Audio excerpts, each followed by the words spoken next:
할렐루야. 사랑의 하나님 우리와 함께 하십니다. 오늘도 은혜의 하나님, 우리를 지키시는 위로의 하나님 우리와 함께 하십니다. 여러분, 주님의 위로가 얼마나 강력한지 여러분 아십니까?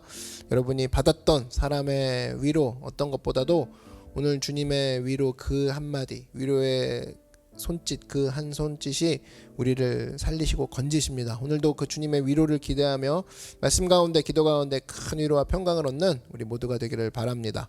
기도하겠습니다. 사랑해 주님 감사합니다. 오늘 주님의 위로를 구합니다. 말씀으로 위로하시고 성령으로 위로하셔서 우리가 위로를 통해서 세임과 능력 얻고 또 이 주신 하루를 멋지게 승리하는 우리 모두가 되게 하여 주시옵소서.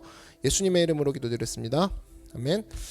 함께 말씀 보겠습니다. 사무엘하 2장 보겠습니다. 1절에서 9절 말씀 보겠습니다.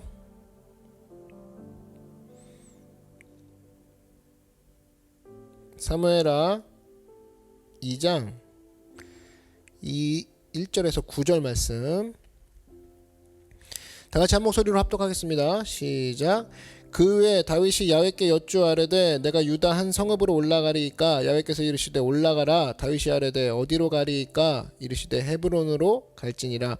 다윗이 그의 두 아내 이스라엘 여인 아히노암과 갈멜 사람 나발의 아내였던 아비가일을 데리고 그리로 올라갈 때에 또 자기와 함께한 추종자들과 그들의 가족들을 다윗이 다 데리고 올라가서 헤브론 각 성읍에 살게 하니라.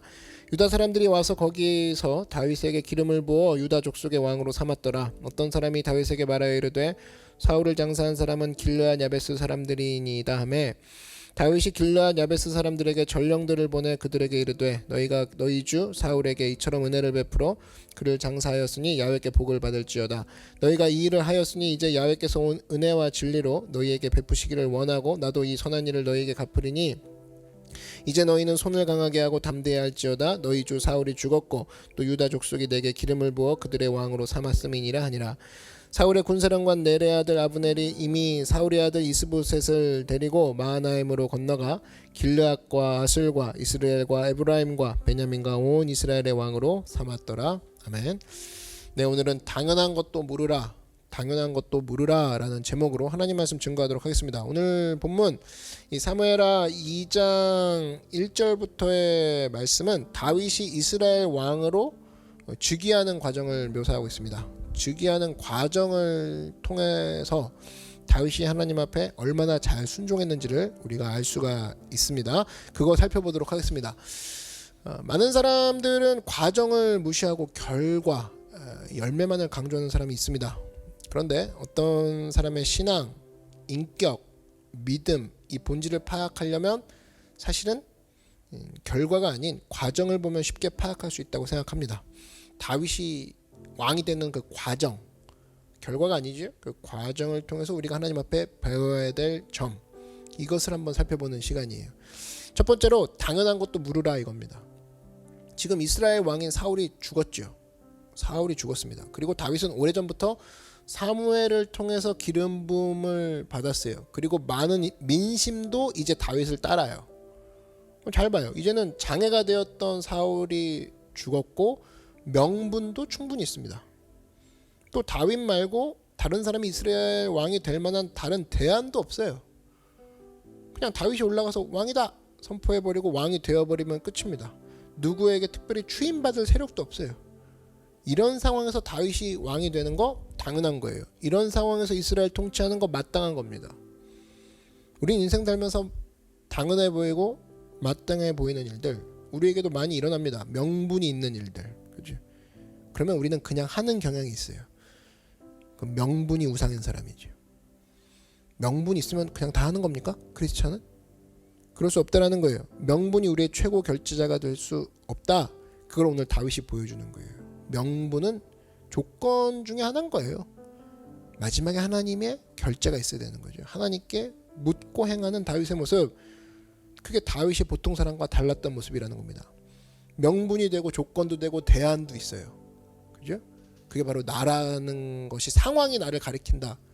그럼 하는 것이냐? 아니라는 거예요. 상황이 이러니까 어쩔 수 없다. 네거티브한 것도 있고 상황이 이러니까 내가 할 수밖에 없네. 포지티브한 것도 있지만 보통 사람들은 그렇게 움직이는데 다윗은 그렇게 움직이지 않았다는 거예요.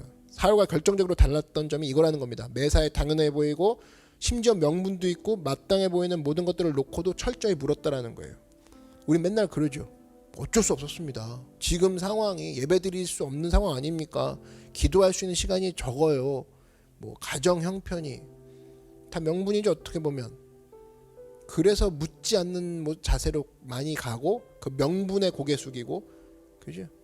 각자의 가정 상황에 고개 숙이는 경우가 굉장히 많은데, 다윗은 그건 조건일 뿐, 그냥 하나의 상황일 뿐, 난 하나님께 물으러 나가겠다, 철저히 물었다라는 거예요. 오늘 사무엘하 2장 1절 한번 보시면, 그 후에 다윗이 야훼께 여쭈아뢰되 내가 유다 한 성읍으로 올라가리이까 여호와께서 이르시되 올라가라. 다윗이 아뢰되 어디로 가리이까 이르시되 헤브론으로 가지니라. 왕이 대화한 것 같지 않고 어린아이 같지 않습니까? 유다 한 성으로 올라갈까요? 그랬더니 가라라고 대답하십니다. 어디로 갈까요? 그랬더니 헤브론으로 가라, 그렇게 말씀하십니다. 여기서 예수님이 말씀하셨던 어린아이와 같은 자들이 천국에 들어간다, 이 말씀이 가슴에 와닿는 것 같아요. 어린아이 같아요. 왕인데 어린아이처럼 한 가지 한 가지 묻고 있어요. 정말 다윗이 대단한 것 같아요. 왕인데 왕처럼 행동하지 않고 어린아이처럼 행동해요. 그리고 하나님 말씀하실 때 그대로 순종하면서 나아가게 되는 걸 보게 됩니다. 여기서 우리는 결정적인 진리 하나를 발견하게 되죠. 승리의 비결이 뭐냐? 결코 하나님 말씀보다 앞서지 않았다. 어떤 사람은 하나님 말씀보다 앞서가서 주님이 수습만 하러 다니는 사람이 있어요. 하나님 앞에 못되짓을 하는 거죠. 그렇게 하면 안 되죠. 하나님보다 앞서지 않았어요. 앞서면 되게 실패하고 자기가 다 쳐맞고 화살 자기가 다 맞고 하나님한테 돌아와서 잉잉거리고 돌아오면 주님이 싸매는 주시는데 왜 네가 미리 가서 맞고 있느냐. 죽을 수 있거든요. 예를 들어 식사자리를 합시다. 여러 사람이 식사한다 그러면 그게 앞서가면 안 돼요. 여기 손윗 사람이 누구인가, 그지? 누가 먼저 수저를 들고 이 식사는 누가 주최하는가, 누가 식사를 시작하는가, 잠시 잠깐만 둘러봐도 이게 대강 나오거든요. 그 다음에 시작해도 늦지 않아요. 근데 이걸 둘러볼 줄 모르는 사람, 예의도 없는 사람이고 그 식사자리 하나 때문에 쓰임받지 못할 수도 있어요. 앞서지 마십시오. 좀 늦게 먹으면 어떻습니까? 두 번째, 세 번째, 네 번째 정도 식사 시작을 하겠다라는 마음을 가지고 둘러보고 시작한다. 얼마나 지혜 있는 사람이에요. 이런 사람이 승리의 관건이 될 수 있다라는 겁니다. 또 여러분, 많은 분야를 볼 때도 마찬가지예요. 많은 분야의 일을 할 때 자기 자신에 비해서 그 지위가 앞서갈 수가 있어요. 그러면 항상 저 사람은 능력이 모자른데 저 자리에 가 있는 사람이야, 이런 평가를 받습니다. 반면에 지위보다 능력이 좀 커요. 근데 지위가 좀 늦게 올라가는 사람이 있죠. 그럼 많은 사람들이 그래요. 저 사람은 저기 있기에는 아까운 사람이야. 저 자리가 저 사람의 능력을 감당 못해. 이런 식의 얘기를 들을 정도로 조금 늦게 가는 게 필요하다고. 그런데 자리에 먼저 탁 하고 올라가가지고 듣는 소리는, 그죠? 사람들이 싫은 소리 하죠. 사람들이 얘기만 안 할 뿐이지. 그리고 어떤 뻔한 일, 당연해 보이는 일들도 손윗 사람이라든지 하나님께 먼저 묻고 기도하고 시작하는 거, 이게 안전하다, 이걸 보여주는 거죠. 그냥 묻고 시작하는 게 제일 안전해요. 일 저지르고 나서 묻는 게 아니라. 예수 믿는다는 게 뭡니까? 우리가 다윗같이 왕이라 할지라도 자기가 모든 절대 권력을 갖고 있어요. 그냥 자기가 모든 걸 다 결정할 수 있는 거예요. 근데 그런 인상을 주면서 살아가서는 안 된다라는 겁니다. 또 다른 권위가 있어요. 자기가 최종 결정자가 아니고 또 다른 권위자가 있는 것 같은 인상을 주면서 살아야 돼요. 저 사람 왕인데 계속 뭔가 묻더라. 얘기 들어보니까 왕인데 자꾸 누구한테 묻는 소리가 들려. 신하들한테 그런 얘기를 들었다고. 그게 바로 다윗의 삶, 그리스도의 삶이라는 거예요. 자기가 최종 결정권자가 아니라는 인상을 계속 주면서 사는. 저는 대화 중에 가장 어리석은 사람이 그거라고 생각합니다. 별로 그렇게 큰 권력도 갖고 있는 것 같지 않은데, 결정권도 별로 없는 것 같은데 마치 자기가 최종 결정권을 갖고 있는 것처럼 행동하는 사람이 있어요. 어리석은 사람입니다. 나중에 문제가 벌어질 때 모든 책임을 다 뒤집어 쓸 뿐 아니라 많은 사람들에게 비웃음 당해요. 그래서 그리스도인들은 항상이에요. 나보다 더 큰 의사결정권자가 있다. 그래서 거기서 겸손이 나오고 거기서 인내가 나오는 거라고. 혼자 흥분할 일이 아니라는 거예요. 너의 그 모든 것들을 결정할 자가 너 위에 있으며, 결정권자가 늘 뭘 알려줘야 돼요? 늘 설명해 주나요? 여러분 회사에서 결정권자가 여러분에게 와서 다 이해시키고 설명하고 그 다음에 일을 진행하나요? 그러진 않죠. 근데 막 화내진 않죠 우리는. 근데 하나님의 최종 결정자가 얘기해놓고 그분이 뭐 나에게 얘기 안 해준다거나 뭐 이해 못 시킨다거나 뭐 이런 걸 우리가 막 보면 바로 달려 들어가서 뭐 회장실 문 열고 들어가지고 하나님 뭐 하시는 짓이냐고. 우린 그런 경우가 되게 많아요. 마치 자기가 최종 결정권자인 것처럼 행동해요. 어리석은 사람이죠. 주변을 보면은 이런 어리석은 사람들 많습니다. 자기가 판단한 대로, 자기가 해석한 대로 겸손하지 못하고 일을 버려놓은 사람이 있어요. 한번 생각해봐요. 그 사람은 일종의 교만한 건데 자기가 최고 수준에 놓여 있어서 모든 것을 다 판단해야만 하고 판단할 수 있다고 생각을 합니다. 자기가 최종 결정권자예요. 이미 모든 상황을. 이건 어리석은 자죠. 근데 자기가 아무리 용이 주도하다 할지라도 내 판단이 한계가 있다, 내 판단엔 실수가 있을 수 있다, 내 판단과 수준은 문제가 있다고 생각한 사람은 항상 멈춰서서 확인하고 묻게 돼 있어요. 그래서 자꾸만 묻는 거예요. 어린아이같이 묻는다, 이 표현은 또 다른 말로 겸손함의 또 다른 표현입니다. 겸손한 사람만이 물어요. 교만한 사람 묻지 않습니다. 안 물어요, 여러분. 그래서 얼마 전에도 우리가 살펴봤죠. 다윗은 묻는 자, 묻는 것이 실력이다. 그 묻는다고 계속 묻는다. 그 묻는 게 안 돼요. 겸손한 마음이 없으면. 결국 묻는 것은 겸손과 연결되어 있다고. 묻지 않고 결정하는 사람들 항상 하는 말이 뭐냐? 아차예요, 아차. 그래서 항상 문제 벌어지고 나서 수습할 때 시간이 오래 걸립니다. 그러니까 또 다른 사람들이 그에게 기회 주는 거에 대해서 머뭇거리게 돼요. 물어보는 겸손함에 있는 그런 하나님 백성 되기를 바랍니다. 다윗 보십시오. 다윗은 묻기는 묻되 구체적으로 성실하게 묻죠. 이게 뭐 의례적으로 주님 제가 오늘 물었습니다. 오늘 물은 지 100일째. 뭐 이런 식으로 의례적으로 과정을 채우는 의미로 물은 게 아니에요. 그게 아니라 실제적으로 구체적으로 성실하게 묻습니다. 정확하게. 우리도 인생 살면서 다윗과 마찬가지로 새벽마다 하나님께 물을 수 있어야 돼요. 구체적으로 성실하게 묻고 행동할 수 있는 그런 하나님 백성 되기를 바랍니다. 하나님과 상의 없는 인생, 나침반 없이 내비게이션 없이 가는 차, 나침반 없이 가는 배, 계기판 없이 가는 비행기와 똑같다고 말할 수 있어요. 당연한 것도 물을 수 있는 겸손함과 성실함의 모습을 갖춘 하나님의 거룩한 백성 되기를 바랍니다. 두 번째는 다윗이 왕이 되고 난 다음에 제일 먼저 했던 일, 칭찬함으로써 통치했다라는 거예요. 칭찬함으로써.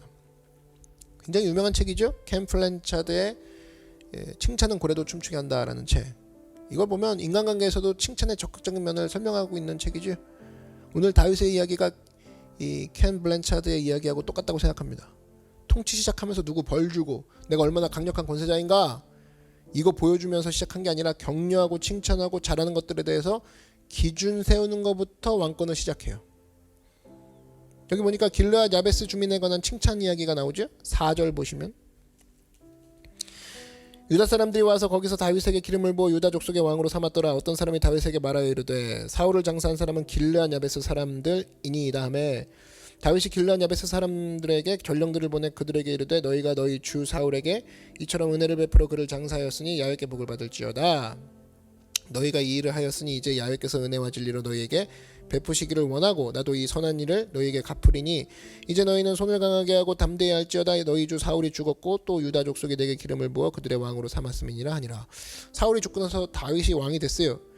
그럼 많은 사람들이 사울을 장사 지내는 거에 대해서 머뭇거리지 않겠습니까? 당연한 거죠. 권력이 바뀌었기 때문에. 그럼에도 불구하고 길르앗 야베스 사람들은 신실하게 의리를 지키고 있다. 이제까지 모시던 왕이었기 때문에 장사만은 지내줘야 된다. 장례식은 우리가 치러준다. 그 다음 세력이 어떤 행동을 보인다 할지라도 목숨 걸고라도 의리 지키면서 사울을 장사를 지내주었어요. 한마디로 말해서 성실한 사람들이었습니다. 그런 사람들에 대해 다윗의 태도, 이게 중요하다고 생각하는데 다윗은 이런 사람들을 격려하고 칭찬하고 인정해줬다라는 거예요. 저는 지도자가 할 일이 바로 이런 거라고 생각합니다. 잘하는 일에 대해서 칭찬해주고 못하는 일에 대해서는 기준 세워주는 거예요. 그게 중요한 거죠. 1절에도 말씀드렸지만 사울을 죽일 수 있는 기회가 2번이 왔었죠. 굴 속에 들어와서 한 번은 물병만 훔쳐가고 한 번은 옷자락만 살짝 베어갔습니다. 사실은 이 다윗이 사울을 죽이지 않고 그런 행동을 하면서 나중에 했던 해석이 뭐냐면 야훼의 기름 부으신 종은 함부로 손대면 안 된다. 그 메시지를 준 거예요.